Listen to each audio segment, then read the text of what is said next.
Canto 23. Y la anciana, llena de alegría, subió a la alta estancia para decir a su señora que su caro esposo había retornado y sus rodillas estaban firmes y sus pies se movían ágilmente. E inclinándose sobre la cabeza de su señora le dijo: «Levántate, Penélope, querida hija, que con tus propios ojos veas lo que deseas todos los días. Ulises ha regresado y aunque tarde, ha vuelto a entrar en su casa, dando muerte a los pretendientes procaces que le arruinaban, devorando sus riquezas y violentando a su hijo».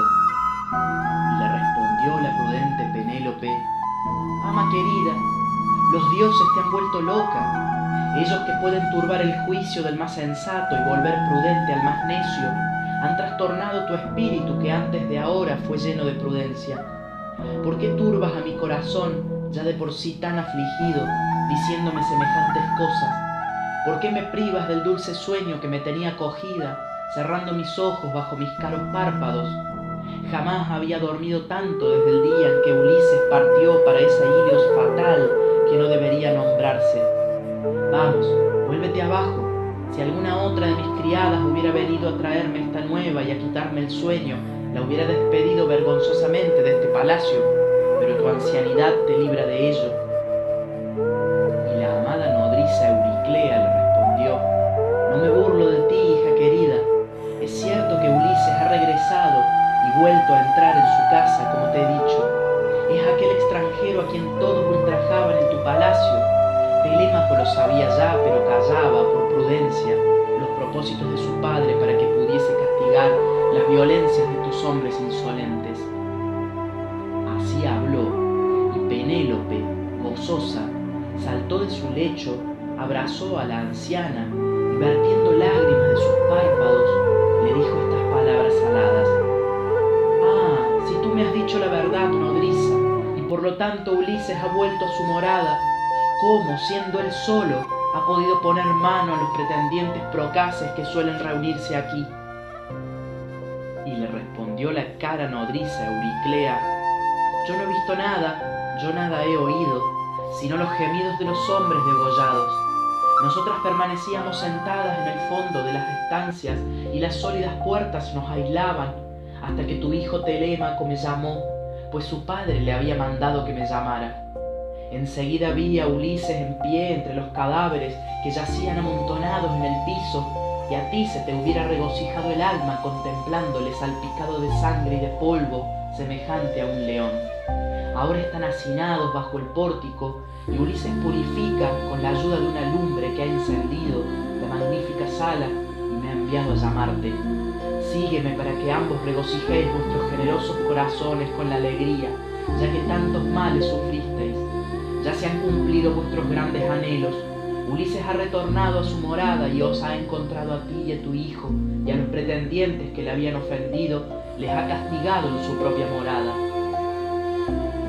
Y le respondió la prudente Penélope: «No te deleites más burlándote.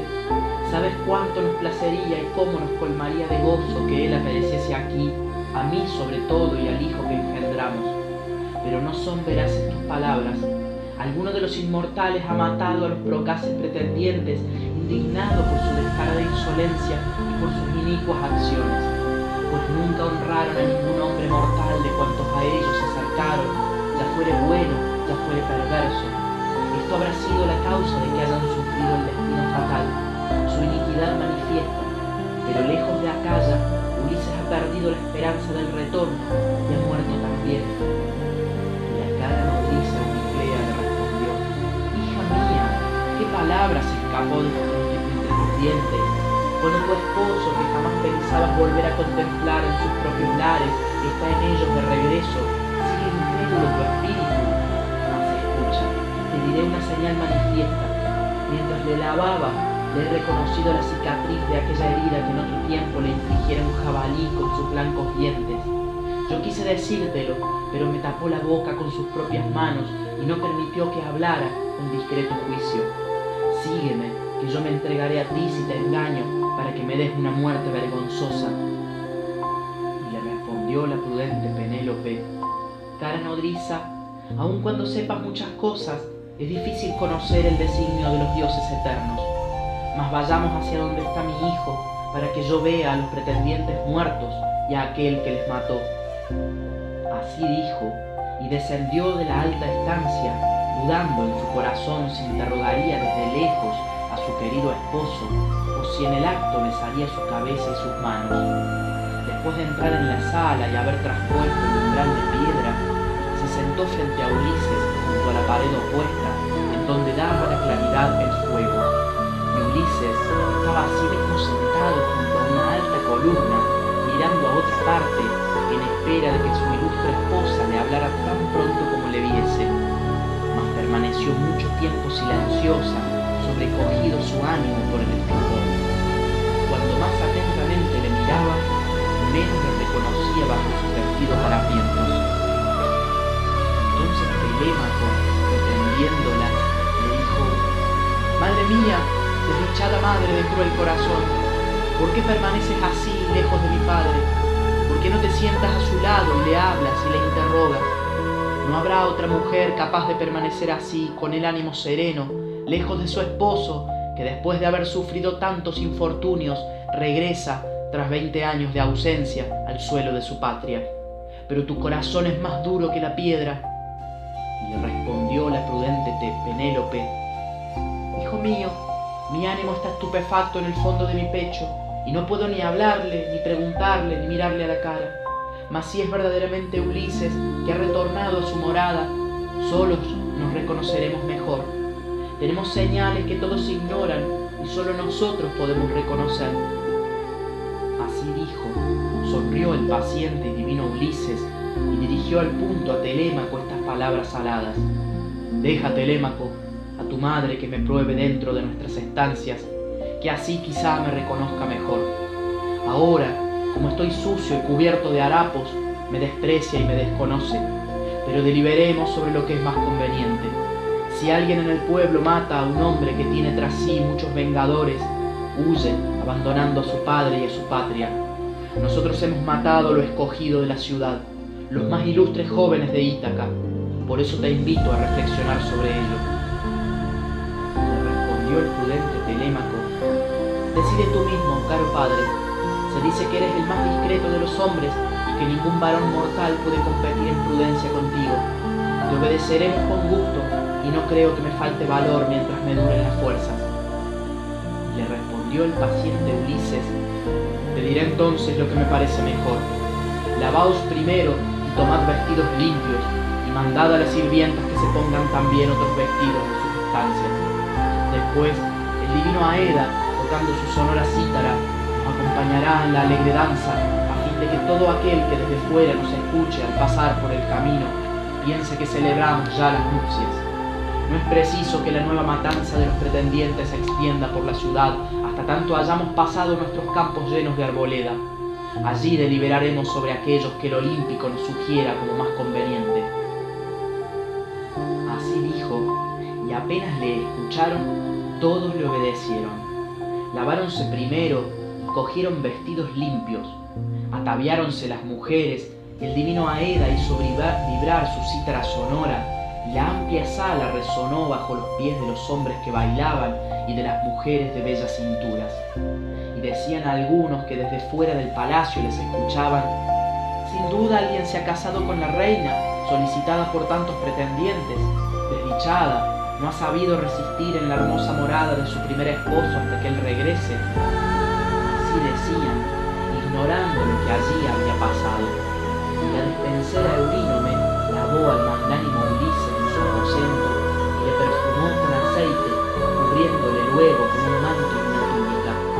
Y Atenea extendió la hermosura sobre su cabeza, a fin de que pareciera más alto y más majestuoso, e hizo que de ella colgaran los cabellos semejantes a las flores del jacinto. Y lo mismo que un hábil obrero, a quien Hefesto y Palas Atenea hubieran educado, mezcla el oro y la plata, y concluye con arte encantadoras labores, igual Atenea extendió la gracia sobre la cabeza y los hombros de Ulises, que salió del baño semejante en hermosura a los inmortales, y se sentó de nuevo sobre el sillón que había abandonado, y volviéndose hacia su esposa, le dijo: «Desdichada, los dioses que habitan en el Olimpo te han dado un corazón más duro que a las demás mujeres.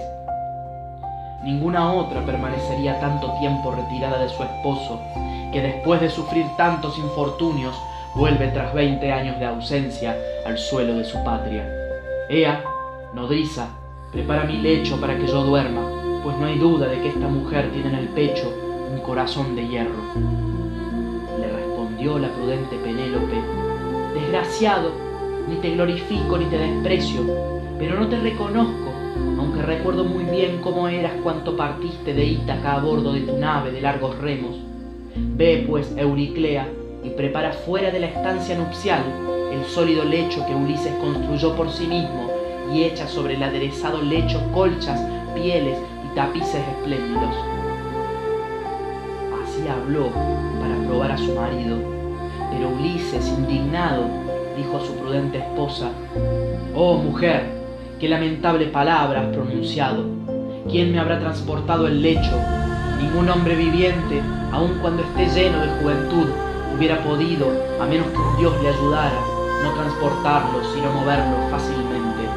Y la labor de ese lecho tiene una señal inconfundible, pues lo hice yo mismo sin ayuda de otro. Ahí en la cerca del patio un olivo de largas hojas, verdeante y más grueso que una columna. En torno a ella construí mi cámara nupcial con pesadas piedras, puse un techo sobre ella y la cerré con puertas sólidas y fuertes. Después corté las ramas de aquel olivo de hojas largas y colgantes, cerré su tronco al pie de la raíz y pulí cuidadosamente con el bronce, ayudándome con el nivel.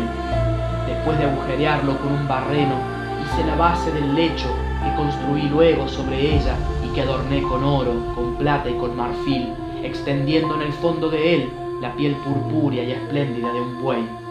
Te doy esta señal, mas no sé, oh mujer, si mi lecho continúa aún en el mismo lugar o si alguno lo ha transportado después de haber tronchado el tronco del olivo por encima de sus raíces». Dijo así, y el corazón y las rodillas de Penélope desfallecieron cuando conoció las señales que Ulises le revelaba.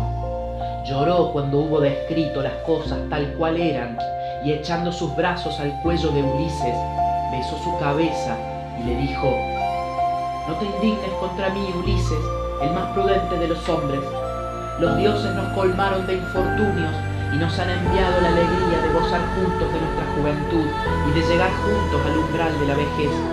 Mas no te irrites contra mí ni me desprecies porque no te haya abrazado tan pronto como te vi. Tenía mi ánimo en el fondo del pecho que algún hombre llegara aquí y me engañara con sus palabras, pues muchos meditan perversas astucias. La argiva Helena, hija de Zeus, no se hubiera unido en amor a un extranjero si hubiese sabido que los hijos de los aqueos debían volverla algún día a su morada y al querido suelo de su patria. Pero un dios la empujó en aquella acción vergonzosa y no pensó en arrojar de su corazón el pensamiento funesto y terrible que ha sido la causa primera de su desdicha y de la nuestra. Ahora me has revelado las señales exactas de nuestro lecho, que ningún hombre ha visto jamás, pues solo tú y yo le hemos visto, y mi sirvienta Actoris, que me regaló mi padre cuando vine aquí y que custodia las puertas de nuestra cámara nupcial, y has persuadido al fin mi corazón, aun cuando estaba lleno de desconfianza». Así habló, y el anhelo de llorar tomó a Ulises, y lloró cogiendo entre los brazos a su cara y prudente esposa. Del mismo modo que la tierra aparece grata a los náufragos de la nave bien construida que perdió Poseidón después de azotarla con el viento y el agua negra, y unos pocos han escapado al mar espumoso, y con el cuerpo lleno de espuma llegan alegres a la costa, evitando la muerte, igualmente dulce le era a Penélope la presencia de su esposo, que no acertaba a quitar sus brazos del cuello de Ulises. Y Eos, la de los dedos dorados, le hubiera sorprendido llorando si la diosa Atenea, la de los ojos claros, no hubiera tenido un nuevo pensamiento. Contuvo la larga noche sobre el horizonte y apresó en el océano a Eos, la del trono de oro, prohibiéndole uncir al yugo los veloces caballos Lampo y Faetón, que llevan la luz a los mortales y conducen a Eos. Y entonces Entonces Ulises dijo a su esposa: «Oh mujer, no hemos terminado aún todas las pruebas, que una empresa seria y difícil me falta llevar a cabo, según me anunció el alma de Tiresias el día que descendí a la morada de Edes, para consultarle sobre mi retorno y sobre el de mis compañeros. Mas ven, vivamos ahora en nuestro lecho, oh mujer, y gocemos juntos del dulce sueño». Y le respondió la prudente Penélope: «Iremos al punto a nuestro lecho, puesto que lo deseas en tu ánimo, y ya que los dioses te han dejado volver a tu palacio bien construido y a tu tierra patria, y ya que lo sabes, puesto que un dios te lo dictó, dime cuál será esa última prueba. Supongo que he de conocerla más tarde, y nada impedirá que me la digas ahora». Y le contestó el prudente Ulises: «Desdichada, ¿por qué me ruegas tan ardientemente, forzándome a hablar? Todo te lo diré sin ocultarte nada, y tu espíritu no se regocijará, ni el mío tampoco, pues Tiresias me ha mandado que recorra todavía numerosas ciudades habitadas, llevando conmigo un remo ligero, hasta que encuentre a unos hombres que nunca han visto el mar y que no echan sal en los alimentos, que desconocen las naves de rojas proas y los remos, que son las alas de las naves. Y me reveló una señal que no te ocultaré. Cuando me encuentre otro viandante que cree haber sobre mis hombros un azote de quebrantar mieses, debo clavar el remo en tierra y sacrificar en sagradas ofrendas al rey Poseidón un carnero, un toro y un berraco. También me dijo que ya de regreso en mi morada ofrezca sagrados holocaustos a los dioses inmortales que pueblan el ancho Urano, y una dulce muerte me llegará del mar y me matará en una vejez dichosa, mientras en torno a mí las gentes serán felices. Todas estas cosas me dijo, y habrán de cumplirse». Y le respondió la prudente Penélope: «Si los dioses te reservan una vejez dichosa, ten la esperanza de escapar a los infortunios». Y mientras así departían, Eurínome y la nodriza preparaban al resplandor de las antorchas el lecho aderezado con blancas ropas. Y cuando hubieron preparado con presura el lecho mueble, la anciana precedió a los cónyuges cuando se dirigían hacia el lecho, y una vez conducidos a la cámara nupcial, se retiró, y ellos, alegres, se acostaron en su antiguo tálamo. Y entonces Telémaco, el boyero, el porquerizo y las mujeres dejaron de bailar y se fueron todos a dormir a sus estancias oscuras. Y después que Ulises y Penélope se deleitaron en el amor, recreáronse aún con sus palabras. La noble mujer le dijo cuánto había sufrido en su palacio, rodeada de la funesta turba de pretendientes que por su causa degollaban sus bueyes y sus robustas ovejas y consumían todo el vino de las tinajas. Y el divino Ulises contó los daños que había inferido a los hombres y aquellos que había sufrido él. Todo lo contó, y ella se regocijaba escuchándole, y el sueño no se acercó a sus párpados hasta que hubo dado fin a su relato. Contó primero cómo había derrotado a los Cicones y cómo después había llegado a la fértil tierra de los Lotófagos. Díjole lo que le hiciera el Cíclope y como castigo el haberle devorado sin piedad a sus valientes compañeros. Cómo llegó a donde moraba Eolo, que le recibió y despidió benévolamente, y cómo el destino no le consintió ver aún la querida tierra patria, pues la tempestad de nuevo le arrastró, gemebundo, sobre el dorso del mar abundante en peces. Contó cómo había tocado en la Estrigonia Telepila, donde habían perecido todos sus compañeros y perdiéronse sus naves, salvándose solo él a bordo de la suya. Después le refirió las astucias de Circe y cómo había ido hasta la extensa región de Edes a fin de interrogar al tebano Tiresias, y donde vio a todos sus compañeros y a la madre que le concibió y le crió del niño.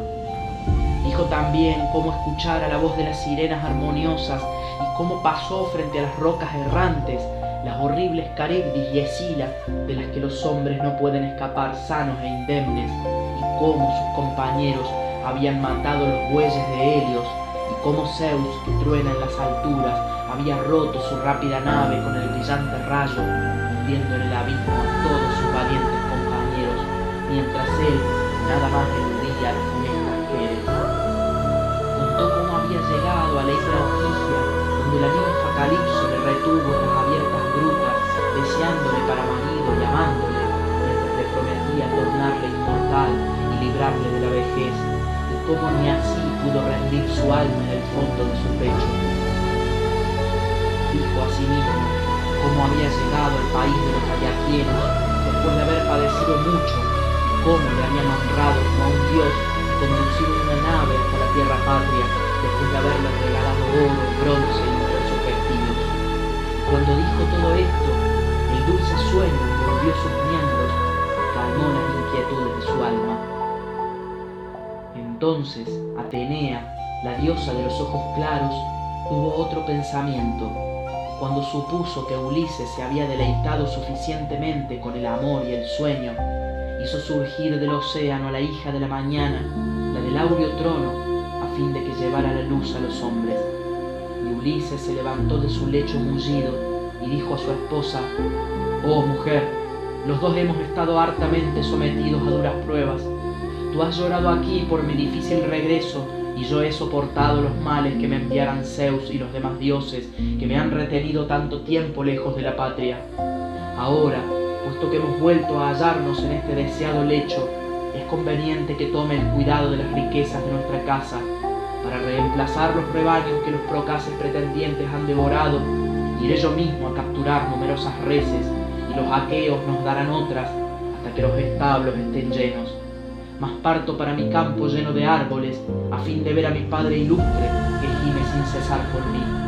Aun cuando confío en tu prudencia, mujer, te aconsejo que tan pronto como Helios aparezca y se extienda el rumor de que he matado a los pretendientes en mi palacio, subas a tu alto aposento con tus sirvientas, sin que nadie te vea ni te interrogue». Dicho esto, cubrió sus hombros con su magnífica armadura, despertó a Telémaco, al boyero y al porquerizo, y les mandó se proveyeran de sus armas de guerra. Y ellos le obedecieron presurosos y se cubrieron de bronce. Luego abrieron las puertas y salieron precedidos de Ulises. Ya la luz se había extendido por la tierra, y Atenea, envolviéndoles en una niebla, les condujo presurosamente fuera de la ciudad.